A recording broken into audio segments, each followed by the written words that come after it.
আজ থেকে প্রায় 150 বছর পূর্বে এই নীলাচল গ্রামে একজন ক্ষত্রিয় বাড়ির ব্রাহ্মণ বাস করত। যে ব্রাহ্মণের নাম ছিল সুমতি ব্রাহ্মণ। ব্রাহ্মণের স্ত্রীর নামটা শাস্ত্রে পাওয়া যায় না, কিন্তু এই ব্রাহ্মণ আর ব্রাহ্মণীর ঘরে একটা সন্তান ছিল যার নাম ছিল মাধব। আস্তে মনে রাখবেন, এই জগতে যারা সাধু হয়েছে, গেরুয়া পোশাক পরে, মাথায় জটা আছে, বড় দাড়ি, সংসার করেনি, পাহাড়ে পাহাড়ে ঘুরে বেড়ায়, প্রকৃত সাধু কোনোদিন 5 বাড়ির বেশি ভিক্ষে করে না। যে প্রকৃত বৈষ্ণব হয়েছে, গৃহী বৈষ্ণব নয়, মঠ মন্দিরে থাকে, মস্তক মুন্ডন, মাথায় শিখা আছে, ডোর কৌপিন বহির্বাস করে। প্রকৃত বৈষ্ণব কোনোদিন 11টা বাড়ির বেশি ভিক্ষে করে না।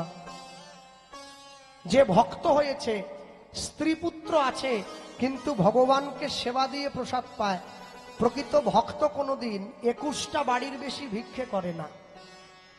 কিন্তু আমার মতো ভিখিরি একদিনে 3 পালা গান হলেও করতে ছাড়ে না। সকালে একটা, দুপুরে একটা, রাতে একটা, ডেলি 3 5 15, 1.5 লাখ টাকা, ডেলি 3 5 15, 1.5 লাখ টাকা। ভগবান বলে তুই গান করছিস কর, অসুবিধে নেই, তবে 2 বছর পরে আমি তোর জন্য ভেলোরে সিট বুকিং করব। তুই যত জমিয়েছিস সব ডাক্তারকে দিয়ে যেতে হবে।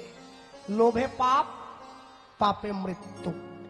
হ্যাঁ, এই যে ভদ্রলোক কর্তাল বাজাচ্ছেন, উনি আমার গুরুদেব হন। ওনার সুগার আছে 400 সুগার, বুঝলেন, 400। তার যখন আসি রাস্তা দিয়ে, বসিরহাট ব্রিজটা পেরোনোর পরে বড় মিষ্টির দোকান পড়েছে, তা আমাকে বলছে কত ভালো ভালো গোল্লাগুলো রয়েছে, হ্যাঁ একটা নেমে খেয়ে নিলে হতো না? বলে কেন? বলছে মিষ্টিটা, ওই মিষ্টির দিকে যখন দেখি না, ওই যে মিষ্টি, যখনই মিষ্টির দিকে তাকাই, মিষ্টি আমাকে টানে, বলে আয় খাবি, আয় আয় খাবি, আয় আয় খাবি। হ্যাঁ, তাহলে মিষ্টি আপনাকে টানে না, আপনার মরণ আপনাকে টানে, খেলেই মরে যাবেন ঝপ করে। হ্যাঁ, সুগার রুগী, তাকে মিষ্টি টানছে। মানুষের জীবনে 2 বার টান ওঠে, একবার যৌবনের টান, একবার বুড়ো বয়সের টান। যৌবনের টান উঠলে সারা ভবিষ্যৎ শেষ, বুড়ো বয়সের টান উঠলে জীবন শেষ। জায়গাটা একটাই, পৌঁছানোর লক্ষ্যটা আলাদা। মাধব দাসের বাবা প্রত্যেকদিন সকালবেলা ভিক্ষার ঝুলিটা নিয়ে ভিক্ষায় চলে যায়, আজও যাচ্ছে ভিক্ষা করার জন্য। আমি দিন ভিখারি, নাইকো করি নাইকো করি, আমার একটি পয়সা দাও। আমি দিন ভিখারি, নাইকো করি, আমার একটি পয়সা দাও। আমি দিন ভিখারি, নাইকো করি, আমার একটি পয়সা দাও। আমি দিন ভিখারি, তাই গৌর হরি বল। নাইকো করি, আমার একটি পয়সা দাও। ও গো তারে না পথি কহেরি, ও গো নয়নে যার অশ্রুবারি, কেহ নাহি ফিরায় তাকায়, কেহ নাহি ফিরায় তাকায়। আমি দিন ভিখারি, তাই গৌর হরি হরি বল। করি, একটি পয়সা দাও। আমি দিন ভিখারি, নাইকো করি, আমার একটি পয়সা দাও। যে সমস্ত জ্ঞানী গুণীজন বসে আছেন, সাধুগুরু বৈষ্ণব, পণ্ডিত, জ্ঞানী, বৈষ্ণব, ভক্ত, শ্রোতা। আমাদের অনেকের বাড়িতেই গান বাজনার চর্চা আছে, আমি জানি। কেন আপনারা কিছু না করলেও অন্তত বাড়িতে একটা হারমোনিয়াম নিয়ে বাড়ির ছেলেমেয়েরা ছোট ছোট করে গান বাজনা শেখে, চেষ্টা করে। লক্ষ্য রাখুন, এই যে গানটা এত সুন্দর সুরে বাঁধা, আমি দিন ভিখারি নাই করি আমার একটি পয়সা দাও। আচ্ছা, যদি গানটা আমরা গাই, বেহাগ যদি না হয় রাজি, বসন্ত যদি না আসে, এই আসরে ইমন তুমি থাকো বন্ধু আমার পাশে। বেহাগ যদি না হয় রাজি, বসন্ত যদি না আসে, এই আসরে ইমন তুমি থাকো বন্ধু আমার পাশে। যদি সুরটাকে আরেকটু কোমল করে দেই, কি তোমার ভুবনে ফুলের মেলা, আমি কাঁদি সাহারায়। তোমার ভুবনে ফুলের মেলা, আমি কাঁদি সাহারায়। ও গো কমলিকা, ও গো কমলিকা, বুঝিলে না আমি কত অসহায়। তোমার ভুবনে ফুলের মেলা, আমি কাঁদি সাহারায়। তোমার ভুবনে ফুলের মেলা, আমি কাঁদি সাহারায়। তোমার ভুবনে ফুলের মেলা, আমি কাঁদি সাহারায়। দিন ভিখারি, যেখানে গানটা শুরু হয়েছিল, নাই করি আমার একটি পয়সা দাও। আমি দিন ভিখারি নাই করি, আমার একটি পয়সা দাও। আমায় একটি পয়সা দাও, একটি পয়সা দাও, একটি পয়সা দাও। আমায় একটি পয়সা দাও, একটি পয়সা দাও। মানুষের দরজায় যখন গিয়ে দাঁড়ালো, যে যা পারল, যেমন ভাবে পারল, মাধব দাসের বাবার ভিক্ষার ঝুলিতে দিয়ে দিল। জীবনে কোনোদিন এত ভিক্ষা পাইনি, আজকে যে ভিক্ষা পেয়েছে, তাই ভিক্ষার ঝুলিটা আজকে কাঁধে নয়, আজকে মাথায় তুলে নিয়েছে। ভগবানকে বলছে, প্রভু, জীবনে এত ভিক্ষা কোনোদিন পাইনি, এতদিন পরে যে ভিক্ষা পেলাম। শোনো, আমি যদি 3 দিন ভিক্ষা নাও করি, তোমার সেবা আমি দিতে পারবো। আস্তে বলুন তো, এই যে এত সুন্দর মন্দিরটা তৈরি করবেন, যে যে গ্রামে মন্দির আছে, ভগবানের মন্দির, মানুষ কষ্ট করে পয়সা জমিয়ে জমিয়ে ইট কাঠ চুন সুরকি দিয়ে মন্দির বানায়। এই মন্দিরের যত্ন করে, এই মন্দিরের যত্ন করে না। যত্ন যদি করতে হয়, দেহ মন্দিরের যত্ন আগে করবে। যা আছে ব্রহ্মাণ্ডে, তা আছে তোমার দেহ ভাণ্ডে। ভিক্ষার পুটুলিটা মাথায় করে 1 পা 2 পা করে নিজের বাড়ির দিকে পা বাড়াচ্ছে। বেলা গড়ে যাচ্ছে, ভগবানকে সেবা দিতে হবে, ভোগ রাঁধতে হবে। তাড়াহুড়ো করে যখন বাড়ির দিকে পা বাড়ালো, হঠাৎ করে আকাশের পশ্চিম কোণায় একটা কালো মেঘ উকি দিল। আস্তে আস্তে করে সেই কালো মেঘে পুরো আকাশটা ছেয়ে গেল। ঝমঝম করে বর্ষ বৃষ্টি নেমে এলো। মাধব দাসের বাবা ভিক্ষার পুটুলিটা মাথার থেকে নামিয়ে বুকের মধ্যে জড়িয়ে ধরেছে। গ্রামের মাটির রাস্তাটা বৃষ্টির জলে কাদা হয়ে গেছে। কাদা রাস্তায় চলতে গিয়ে মাধব দাসের বাবা মাটিতে পা পিছলে আছাড় খেয়ে পড়ল। যা ভিক্ষা পেয়েছিল হাত থেকে ছিটকে চলে গেল দূরে। বৃষ্টির জলে সব ধুয়ে গেল। শূন্য পুটুলিটা নিয়ে রাস্তার উপরে বসে বসে কাঁদছে। ভগবানকে বলল, প্রভু তুমি যদি আমার থেকে কেড়েই নেবে সব, তাহলে দিলে কেন? ভগবান বলে না, দিয়ে ধন দিয়ে মন কেড়ে নিতে সময় লাগে কতক্ষণ? অর্জুন, যা হয়েছে তা ভালো হয়েছে, যা হবে তা ভালো হবে। তোমার কি কিছু হারিয়েছে? তুমি যে কাঁদছো,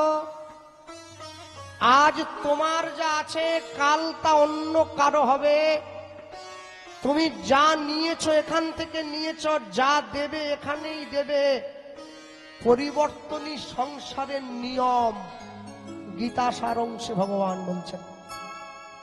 শূন্য পুটুলিটা বুকের মধ্যে জড়িয়ে ধরে রাস্তার ওপরে বসে রইল। ভগবান বলে, আমি যখন মানুষকে দেই তখন 10 হাতে দেই, আর যখন মানুষের কাছ থেকে কেড়ে নেই 100 হাতে কেড়ে নেব। কোমরের ঘুমসিটা পর্যন্ত থাকবে না।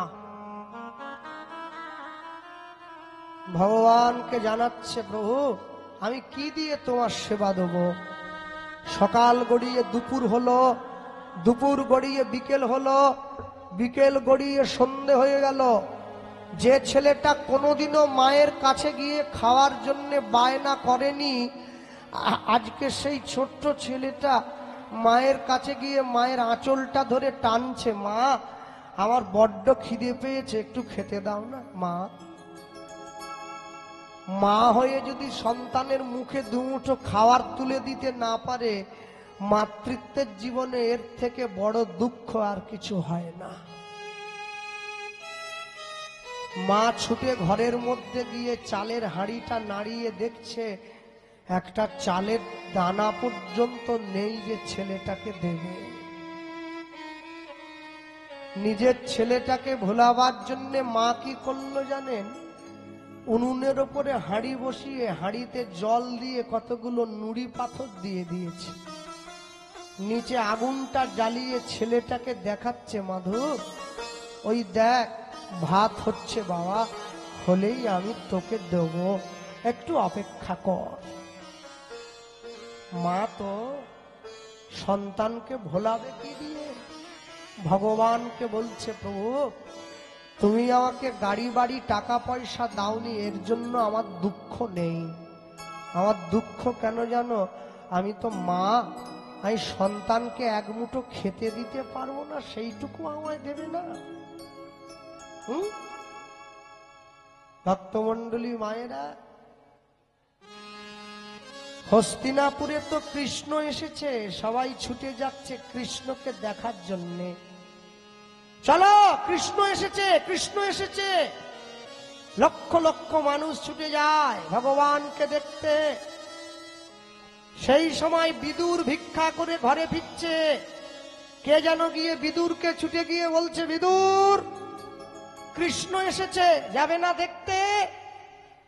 বিদুর তাড়াহুড়ো করে সেজে গুজে একবারে ধুতিটা ধরে ছুটে চলে যাচ্ছে কৃষ্ণকে দেখবো।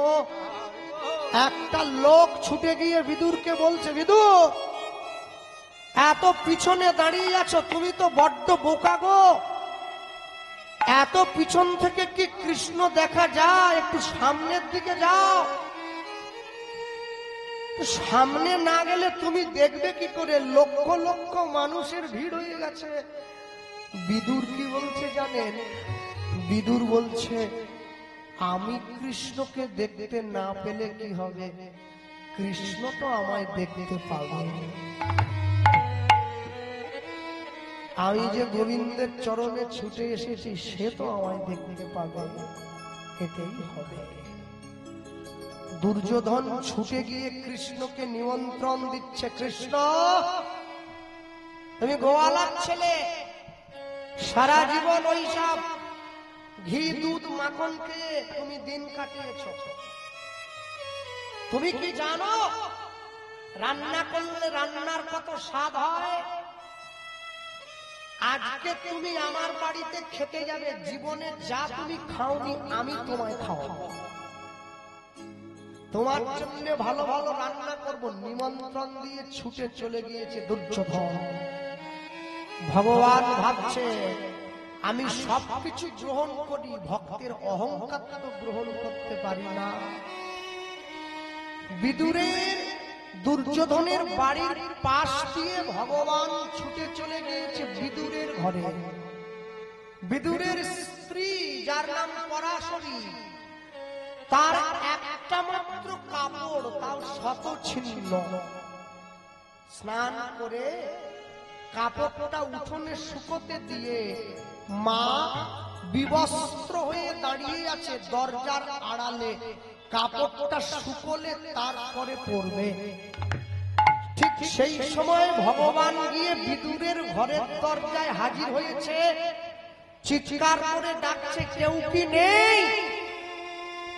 মা, আমি কৃষ্ণ, আমি দ্বারকা থেকে এসেছি, আমার বড় খিদে পেয়েছে, এই বাড়িতে কেউ নেই যে একটু আমাকে খেতে দেবে? যাকে খাওয়ানোর জন্য গোটা জগৎ বসে আছে থালা নিয়ে অপেক্ষা করে, সেই ভগবান চলে গিয়েছে সর্বহারার ঘরে, যার ঘরে কিছু নাই। দরজার বাইরে দাঁড়িয়ে ভগবান চিৎকার করছে, ক্ষুধায় আমার, ক্ষুধায় আমার উদর জ্বলে যায়। কেউ বলে না ওরে গোপাল আয় খাবি আয়,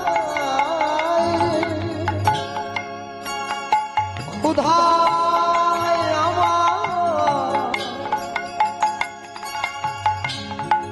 উদর জ্বলে যায়। কেউ বলে না ওরে গোপাল আয় খাবি আয়। নিতাই গৌর হরি বল। খোদা মা, আমার বড় ক্ষুধা পেয়েছে গো, উদর জ্বলে যায়।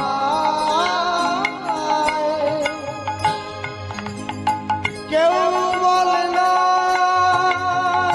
বলে না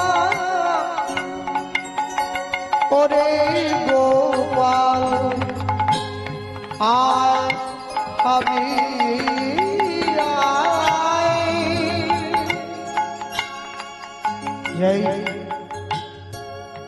দরজার আড়ালে দাঁড়িয়ে দাঁড়িয়ে বিদুরের স্ত্রী কাঁদছে, ভগবানকে বলছে, প্রভু তুমি আমাকে গাড়ি বাড়ি টাকা পয়সা দাওনি, এর জন্য আমার দুঃখ নেই, কিন্তু আমি তো মা, আমি বিবস্ত্র অবস্থায় তোমার কাছে কি করে যাই বলো? তুমি তো সব জানো। ভগবান মায়ের কথাটা অন্তরে বুঝতে পেরেছে, চলে গিয়েছে বাগানের দিকে। মা কি করলো, ছুটে গিয়ে ভিজে শাড়িটা টান দিয়ে গায়ে চড়িয়ে কৃষ্ণের পিঠে গিয়ে হাত দিয়েছে বাগানে। কে? আমি তো। যাও, তোমার সঙ্গে কোনো কথা নেই, আজ থেকে তোমার সঙ্গে আমার আড়ি আর ভাব হবে না। আহা, রাগ করে না, শোনা ছেলে, কখন থেকে ডাকছি, আমার ক্ষুধা পেয়েছে, ক্ষুধা পেয়েছে। তুমি কোথায় ছিলে? আমি তো ঘরে কাজ করছিলাম বাবা। আয় ঘরে আয়, আয় ঘরে আয়, আমার স্বামী তো ভিক্ষায় গেছে, এলেই আমি তোকে। না না না, অত সময় অপেক্ষা করতে পারবো না, আমার বড্ড খিদে পেয়েছে মা, শিগগির দাও। বিদুরের স্ত্রী ছুটে গিয়ে ঘরের মধ্যে গিয়ে চালের হাঁড়িটা নাড়িয়ে দেখছে একটা চালের দানা পর্যন্ত নেই যে ভগবানকে দেবে। মুখটা শুকনো করে ভগবানের কাছে এসে দাঁড়িয়ে বলছে, কৃষ্ণ কিছু নেই বাবা, বাড়িতে কিচ্ছু নেই যে তোকে দেবো। কি বললে? মিথ্যে কথা বলছো। ওই দেখো বাগানে কত ভালো ভালো কলা পেকে আছে, কলাটাই নেওয়া দিতে পারছো না। ছুটে গিয়ে পরাশরী কলার কাঁদিটা বাগান থেকে কেটে এনেছে, গোবিন্দ সেবায় দেবে। মা কে নিজে হাতে কিন্তু খাবো না, তোমায় খাইয়ে দিতে হবে। ভগবানকে কোলের মধ্যে জড়িয়ে ধরেছে, আনন্দে ভুলেই গিয়েছে আমার ঘরে কে এসেছে। হ্যাঁ, কলার শ্বাসটাকে মাটিতে ফেলে দিয়ে কলার খোসাটা ভগবানের মুখের মধ্যে দিয়ে দিচ্ছে। ভগবান আনন্দের সঙ্গে সেবা করছে। বিদুর গঙ্গায় স্নান করছিল, স্নান করে উঠে সবে গামছাটা চিপুড়ছে, গামছে পরে বাড়ি আসে। কে একজন গিয়ে ডাক দিয়ে বলে দিয়েছে, বিদুর তুমি এখানে স্নান করছো, ওইদিকে তোমার বাড়িতে কৃষ্ণ গিয়েছে। কি বললে? কৃষ্ণ। তাড়াহুড়ো করে ছুটে ছুটে বাড়ির দিকে যাচ্ছে। কৃষ্ণ কৃষ্ণ কৃষ্ণ কৃষ্ণ কৃষ্ণ কৃষ্ণ কৃষ্ণ কৃষ্ণ কৃষ্ণ হলুদ ধ্বনি। কৃষ্ণ কৃষ্ণ কৃষ্ণ কৃষ্ণ কৃষ্ণ কৃষ্ণ কৃষ্ণ কৃষ্ণ কৃষ্ণ কৃষ্ণ কৃষ্ণ কৃষ্ণ কৃষ্ণ কৃষ্ণ কৃষ্ণ কৃষ্ণ কৃষ্ণ কৃষ্ণ হে কৃষ্ণ কৃষ্ণ কৃষ্ণ কৃষ্ণ কৃষ্ণ কৃষ্ণ কৃষ্ণ হে কৃষ্ণ কৃষ্ণ কৃষ্ণ কৃষ্ণ কৃষ্ণ কৃষ্ণ কৃষ্ণ হে কৃষ্ণ কৃষ্ণ কৃষ্ণ কৃষ্ণ কৃষ্ণ কৃষ্ণ কৃষ্ণ হে কৃষ্ণ কৃষ্ণ কৃষ্ণ কৃষ্ণ কৃষ্ণ কৃষ্ণ কৃষ্ণ হে কৃষ্ণ কৃষ্ণ কৃষ্ণ। চমকে উঠল। ছুটে এসে ঘরের দরজায় দাঁড়িয়ে লক্ষ্য করছে আমার স্ত্রী ভগবানকে কোলের মধ্যে জড়িয়ে ধরে বসে কলার শ্বাসটা মাটিতে ফেলে দিয়ে কলার খোসাটা গোবিন্দের মুখে দিচ্ছে। পরাশরী যেই নিজের স্ত্রীকে ডাক দিয়েছে, পরাশরীর সঙ্গে সঙ্গে মাথায় ঘোমটাটা দিয়ে মুখটা ঢাকা দিয়ে দিচ্ছে। থাক থাক থাক, অনেক লজ্জা পেয়েছ, আর লজ্জা পেতে হবে না। তোমার লজ্জা হচ্ছে না? ভগবান কোলের মধ্যে জড়িয়ে ধরে তুমি কলার শ্বাসটা মাটিতে ফেলে দিয়ে কলার খোসাটা গোবিন্দের মুখে দিচ্ছ। পরাশরী আস্তে আস্তে করে ঘোমটার আড়াল থেকে নিজের স্বামীকে বলছে। শরীর দিকে তাকিয়ে বিদুর ধমক দিয়ে বলে উঠলো, তোমার এত বড় সাহস, তুমি ভগবানকে কলার খোসাটা ফেলে দিয়ে কলার শ্বাসটা ফেলে দিয়ে কলার খোসাটা গোবিন্দের মুখে দিচ্ছ। পরাশরী ঘোমটাটা মাথায় টেনে নিয়ে বলছে, আমাকে তুমি যত বকবে, যত গাল বন্ধ করবে পরে করো, কেন আগে গামছাটা পরো। তুমি তো গামছাটা পরোইনি। কৃষ্ণ এসেছে বলে মনের আনন্দে হাতের গামছা হাতে রয়ে গেছে, তুমি গঙ্গার থেকে বাড়ি চলে এলে। একজনা ভগবানকে ভালোবেসে কলার খোসা দেয়, আর আরেকজনা ভগবানের প্রেমে এতটাই পাগল যে গামছাটা জড়াতে পর্যন্ত মনে নেই, গঙ্গার ঘাট থেকে ঘরে এসে গেছে। মনে রাখবেন, এ হচ্ছে জ্ঞান শূন্য ভক্তি। ভক্তমণ্ডলী মায়েরা ছেলেটাকে কোলে নিয়ে মা ঘুম পাড়াচ্ছে, আর ওই যে যখন মা ঘুম পাড়ালো, সকাল গড়িয়ে দুপুর হলো, দুপুর গড়িয়ে বিকেল হলো, বিকেল গড়িয়ে সন্ধে হয়ে গেল, স্বামী ফিরে এলো না। সন্ধেবেলায় পাড়ার লোকেরা এসে মাধব দাসের বাবার পাতার কুটিরে ধাক্কা দিয়ে ডাকছে, ব্রাহ্মণী দরজা খোলো, ব্রাহ্মণী দরজা খোলো। ছুটে গিয়ে দরজাটা খুলে দিয়েছে, আর যখনই দরজাটা খুলে দিয়েছে, পাড়ার লোকেরা কাঁধ থেকে একটা মৃতদেহ নামিয়ে মাটিতে রেখেছে। এটাকে শোনো, আজকে ঝড় জলের দিনে ভিক্ষা করে ফিরে আসার সময় তোমার স্বামী পথের মধ্যে বাজ পড়ে মারা গেল।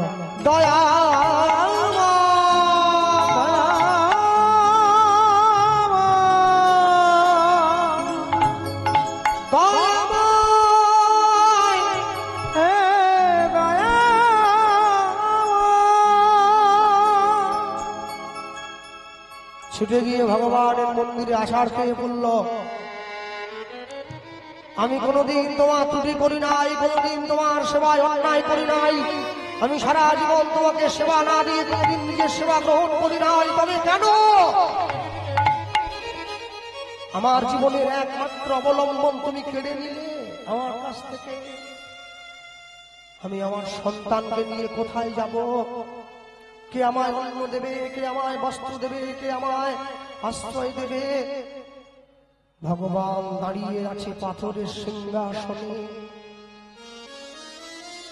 নিজের ছেলেটার হাত ধরে বিশ্ব ব্রহ্মাণ্ডে মা একা হয়ে গিয়েছে। ভাবছ বসে চলবে কিসে, তুমি ভাববার কে? তোমার ভাবনা যিনি ভাবছেন তুমি ভাবো তাকে। নিজের ছেলের মুখে দুমুঠো অন্ন তুলে দেওয়ার জন্য নীলাচলের জমিদারের বাড়িতে মা কাজ নিয়েছিল। জমিদার সারাদিন সকাল থেকে সন্ধ্যে পর্যন্ত মন্দিরের সব কর্ম করে দেওয়ার পরে মা জমিদারের বাড়ির সামনে আঁচল পেতে দাঁড়াতো। আর জমিদার কি করত? দুটো করে আটার রুটি মায়ের আঁচলে ছুড়ে দিত। মা একটা এসে ঘরে জল দিয়ে ভিজিয়ে নিজের ছেলেকে খাওয়াতো, আর একটা নিজে খেত। ভগবানের মন্দিরটা পরিষ্কার করে ভগবানকে বলে, প্রভু আমায় দুঃখ দাও, আমায় কষ্ট দাও। কেন জানো? দুঃখ পেলেই তো আমি তোমায় ডাকবো, সুখ পেলে তো আমি তোমায় ভুলে যাব। ভগবানের মন্দিরটা পরিষ্কার করে তুমি ফোটাও বলে আমি ফুটি দয়া, ঝরাও বলে ঝুরি তুমি ফোটাও বলে ফুটি দয়া, ঝরাও বলে ঝরি। ফুল ফোটাও বলে ফুটি দয়া, ঝরাও বলে ঝুরি। তুমি ফোটাও বলে ফুটি দয়া, ঝরাও বলে ঝরি। তুমি হাসাও বলে হাসি দয়া, কাঁদাও বলে কাঁদি। তুমি হাসাও বলে হাসি দয়া, কাঁদাও বলে কাঁদি। তুমি হাসাও বলে হাসি দয়াল,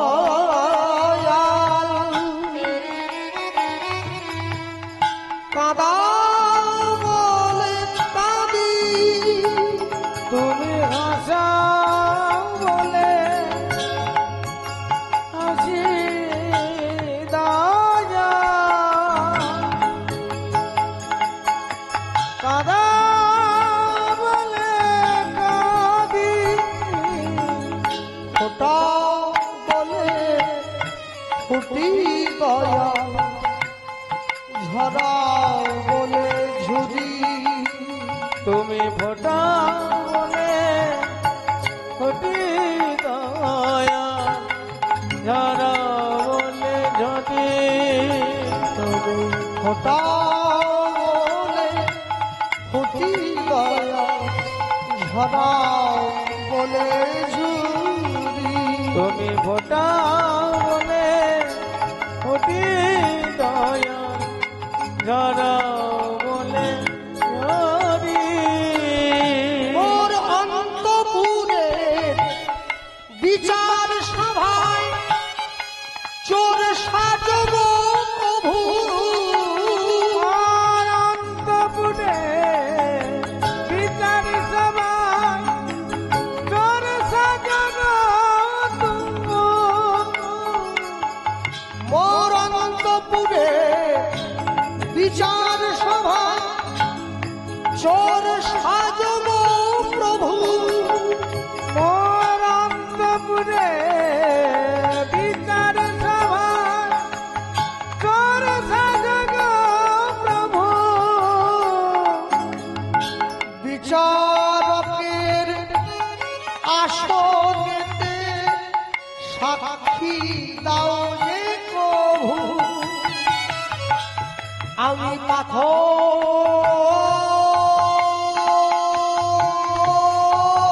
পাথর চোখে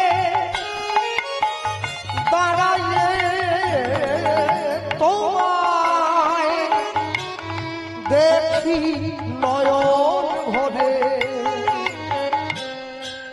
হাসা বলে হাসি দয়া কাদা বলে লুদ্ধনি তুমি ফোটাও বলে অতি দয়া ঝরাও বলে ঝুরি তুমি ফোটাও বলে অতি দয়া ঝরাও বলে ঝুরি তুমি ফোটাও বলে অতি দয়া ঝরাও বলে ঝুরি দয়াময়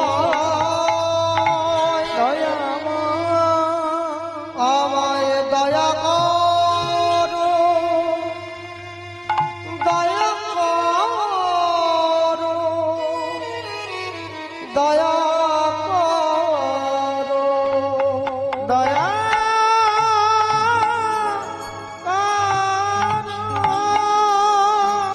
দেন আমার খাবারটা দিয়ে দেন আমার ছেলে দাঁড়িয়ে আছে আমার ছেলে ঘরে বসে আছে আমি যাওয়ার সঙ্গে সঙ্গে আমার ছেলে আমাকে খাইবে বলে, মা মা খাবার এনেছো মা মা, আমার খাবারটা দিয়ে দাও জমিদার মশাই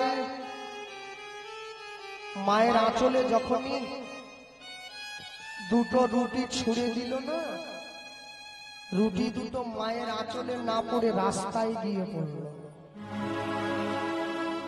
ভগবান মনে মনে ভাবছে আমি দেখি তুমি আমায় কত ভালোবাসো দেখবো না?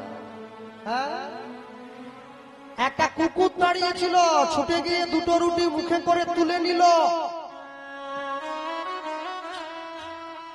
মা কেঁদে উঠলো কুকুরটার উদ্দেশ্যে বলল তুমি একটা রুটি নাও একটা আমায় দাও আমার ঘরে ছোট্ট একটা ছেলে আছে আমি ঘরের দরজাটা খুললেই আমার ছেলেটা এসে আমার আঁচলটা টেনে ধরবে মা আমার খাবার এনেছো মা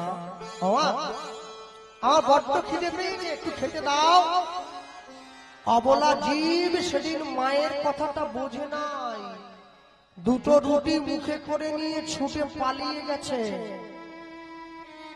শূন্য হাতে মা যখন এসে ঘরের দরজাটা খুলেছে ছোট্ট ছেলেটা এসে মায়ের আঁচলটা টেনে ধরে বলছে মা আমার খাবার এনেছ মাধু আজকে খাবার পাইনি বাবা না না না তুমি মিথ্যে বলছো কই দেখি আঁচলটা দেখি ছেলে যখন মায়ের আঁচলটা টেনে দেখতে গেল দেখছে কি মায়ের আঁচলটা শূন্য আঁচলে কিছু নেই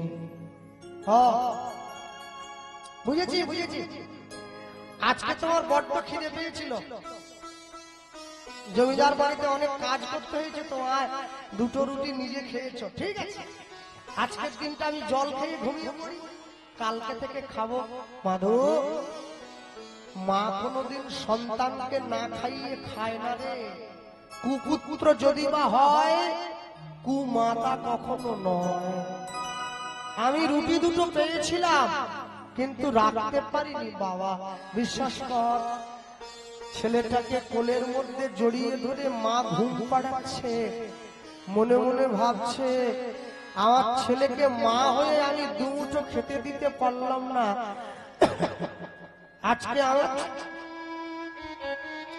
আজকে আমার ছেলেটা ঘুমিয়ে পড়লে আমি গঙ্গার জলে ঝাঁপ দিয়ে প্রাণ বিসর্জন দেব। ছেলেটাকে বুকের মধ্যে জড়িয়ে ধরে মা ঘুম পাড়াচ্ছে। ছেলে মনে মনে ভাবছে আমার মা আমাকে ছেড়ে চলে যাবে বলে সিদ্ধান্ত নিয়েছে। জানো, মা যদি বেঁচে থাকে জগতে বহু দামি খাবার পাবো, ভালো খাবার পাবো, কিন্তু মা চলে গেলে তো মা পাবো না। তাই ছেলে কি করলো, মায়ের আঁচলটা শক্ত করে ধরে রইল। মায়ের দেওয়া মোটা কাপড় মাথায় তুলে নেড়ে, ভাই দিন দুঃখিনী মা যে মোদের তার বেশি আর সাধ্য না। শক্ত করে আঁচলটা জড়িয়ে ধরেছে। মা কি ভাবছে, ছেলে ঘুমিয়ে পড়েছে, উঠে চলে যাচ্ছে, এক পা দু পা তিন পা, অমনি আঁচলে টানে মধুটা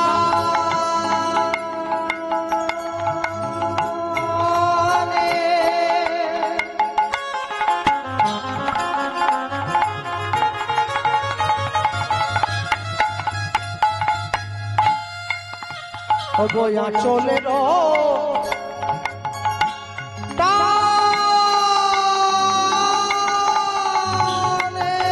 মধু,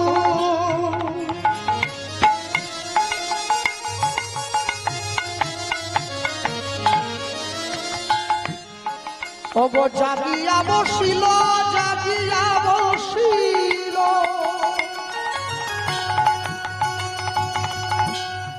আমায় ফেলে যেও না কাঁদিতে লাগিল। অবয়া চলে টানে